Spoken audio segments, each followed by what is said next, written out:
related one way or the other, from functions to limit and continuity to differentiation and integration. All of them are all related to functions. Now, in this case, we have looked at functions. Now, we have limit and continuity. We have a function x is equal to 4x minus 1. Right? Now, what do we mean when we say limit? Now, this is the table of values, right, for this function here and here. Now, if you observe, you notice that this one contains values which are from the left hand side, 0.8, 0.9, 0.99, 0.999. They are coming from the left hand right side, right? And then this one contains values from the right hand side as the numbers are reducing from 1.2 to 1.1 to 1.0. Both here and here, these numbers are trying to get to 1 and 1. This one is trying to approach 1 from the left hand side, and these ones are trying to approach 1 from the right hand side. If you observe them, right, it's reducing here. Here is increasing, trying to get to 1. But they are, in both cases, they are not yet at 1 yet. Now, you can observe a corresponding characteristics for function x. As these numbers are trying to get to 1, these old numbers, values here, are also trying to approach a particular number, which is what? 3. If you observe it, 2.2 to 2.6 to 2.9, 2.99, 2.999, they are almost at 3, but they are not yet at 3, right?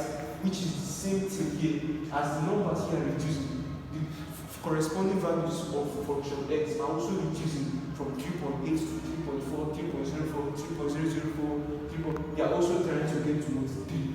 So that is basically, and this table of values are for this function.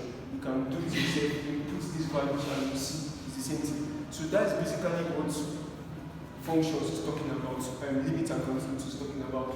Limit just simply means what is the value that the dependent variable approaches as the independent variable approaches a particular number.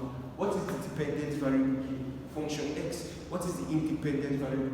X, right? So as this one is approaching a particular number, what is the value that this one is approaching, right? So in this case now, the independent variable x is approaching 1, and you can see that as it was approaching 1, this function x was also approaching a particular number, 3.